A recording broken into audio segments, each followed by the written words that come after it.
While many groups and governments wish to censor the internet, Israel and its partisans are among the most globally significant.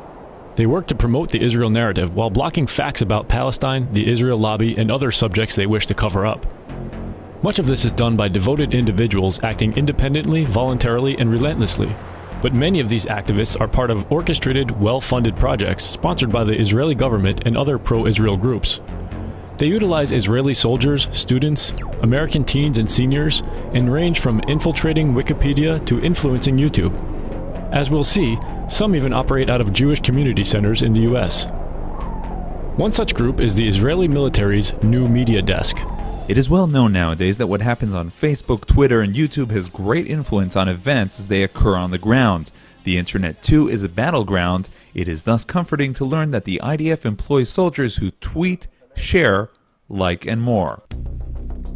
Another project initiated in 2011 by the National Union of Israeli Students has the stated goal to deepen and expand Hasbara, or state propaganda activities of students in the State of Israel. Under this program, Israeli students are paid to, quote, lead the battle against hostile websites. The students are tasked with what many would call shilling or trolling in online forums and social media.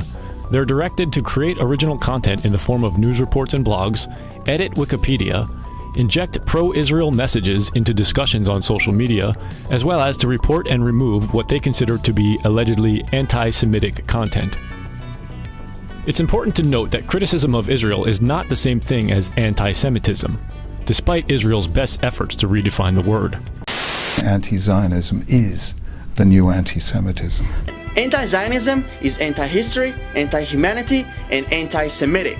It's pure anti-Semitism. Let's use our power on social media to educate our society. Now, interestingly, this charity, the International Holocaust Remembrance Association, has also given a number of examples of what sort of behaviour should be called out alongside this, which are actions which seek to stereotype Jewish people, to justify attacking or killing them, claiming that the State of Israel is a racist endeavour, or comparing it to Nazi Germany. When there is dissent expressed in the United States against policies of the Israeli government, people here are called anti-Semitic.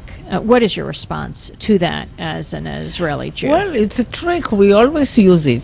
When from Europe somebody is criticizing Israel, then we bring up the Holocaust. When in this country people are criticizing Israel, then they are anti-Semitic. Now, I know what they do because I used to ask them to do it. I mean, when I was in the Mossad, and we had a guy that gave us problems in the U.S., and he was speaking out, and he was talking like Pete talked once and said, Israel is bombing Lebanon with cluster bombs. We say, hey, who's that guy? You know? And of course the campaign starts, and before you know it, the guy's labeled. And he's an anti-Semite, because that's what we say he is. Another pro-Israel organization that targets public information on the internet is CAMERA, the Committee for Accuracy in Middle East Reporting in America. A 2008 expose revealed a CAMERA initiative to infiltrate Wikipedia in order to rewrite Palestinian history, pass off crude propaganda as fact, and take over Wikipedia administrative structures to ensure these changes go either undetected or unchallenged. Leaked emails from CAMERA called for volunteers to secretly work on editing Wikipedia entries.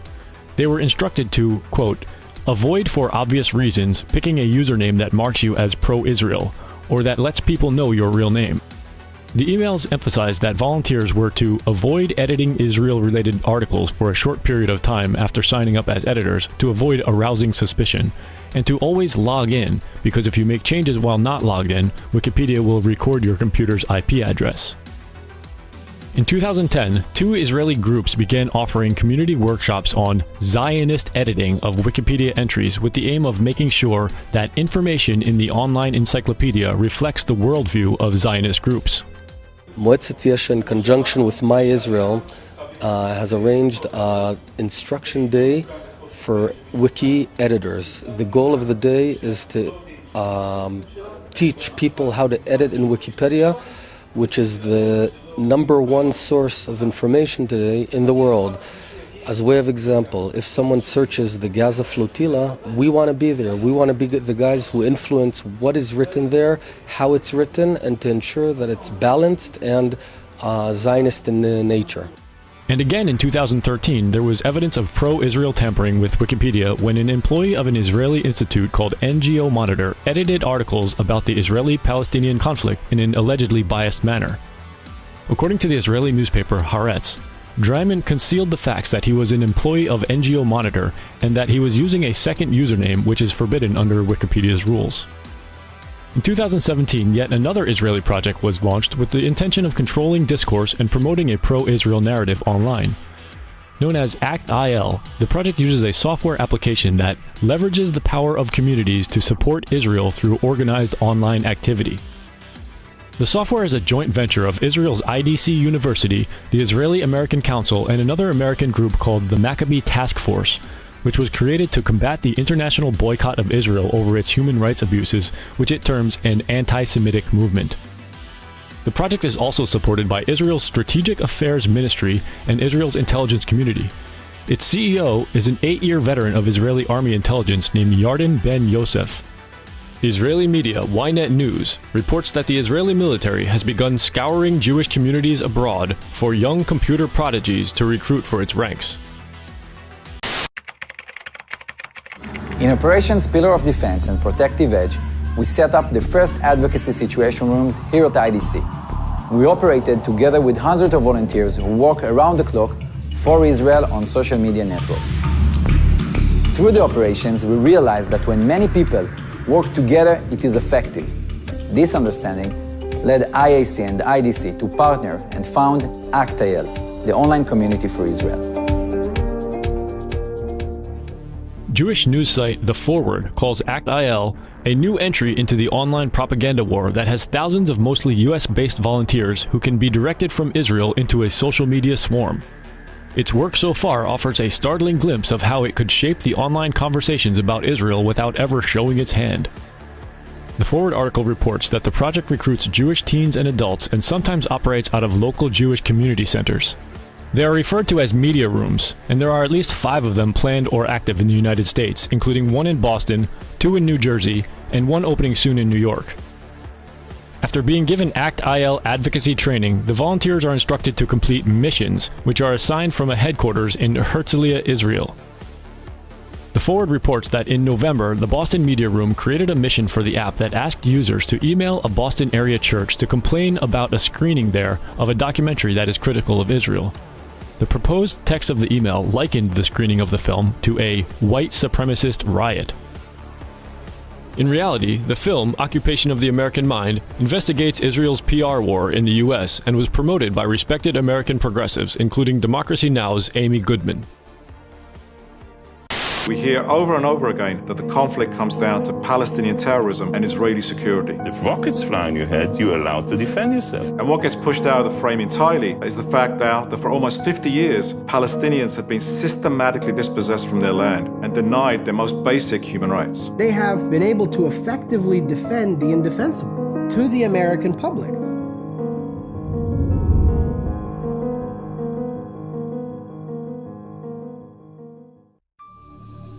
The Israeli government is involved in numerous internet projects. Director General of Israel's Ministry of Strategic Affairs, Sima Vaknin-Gil, told a forum of Israeli tech developers to flood the internet with pro-Israel propaganda. When she was Israel's chief censor, she said, "We censor information that is critical to our enemies, who have no capabilities like us, do not have a Jewish brain, and therefore our enemy relies to a large extent on open information." Her ministry has a budget of roughly $70 million to fight what it calls a war on consciousness terrorism. To win it, she said, Israel must use tricks and craftiness. Another Israeli entity that plays a role in covert internet activity is the Israeli military's legendary high-tech spy branch, Unit 8200. This unit is composed of thousands of cyber warriors, primarily 18 to 21 years of age, some even younger. An article in the Jewish press reports that Unit 8200 has developed a great reputation for effectiveness in intelligence gathering, including operating a massive global spy network. Numerous Israeli tech companies, many of them headed by former military intelligence officers, assist in these online spying efforts, sometimes receiving Israeli government funding for digital initiatives aimed at gathering intelligence on activist groups and countering their efforts.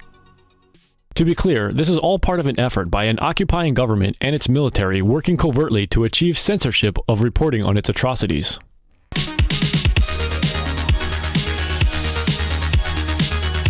Major internet companies have reportedly been cooperating with Israel. In 2015, Israel's deputy foreign minister visited Silicon Valley and met with YouTube's CEO and Google's director of public policy. Afterwards, Israeli media reported that it was agreed that the companies would strengthen ties with the foreign ministry and build a regular mechanism of control to prevent the distribution of these incendiary materials on the network. Google is not the only tech company with close ties to Israel. For example, Facebook's head of policy in Israel, Jordana Cutler, had previously been employed for many years by the Israeli government. In 2016, Fortune magazine reported that Facebook, Google, and YouTube are complying with up to 95% of Israeli requests to delete content that the government says incites Palestinian violence.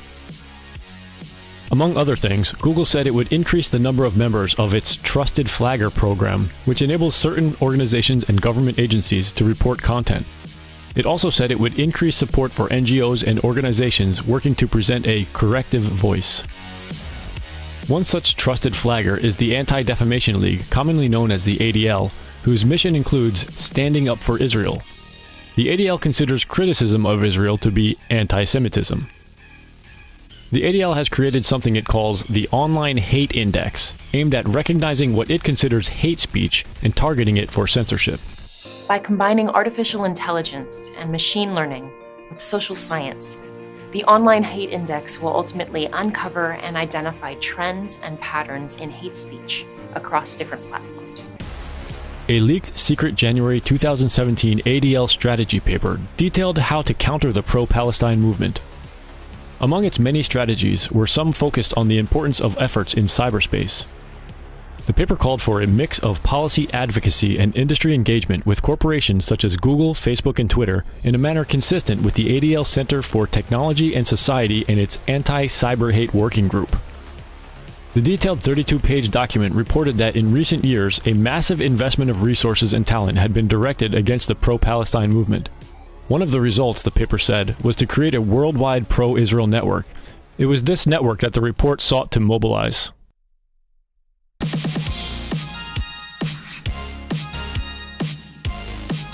On March 13th, at the 2018 South by Southwest Music Festival, YouTube CEO Susan Wojcicki revealed that the company has just hired an additional 10,000 people to help review content flagged for removal. She also talked about a new feature that will soon be added to the platform. When there are videos that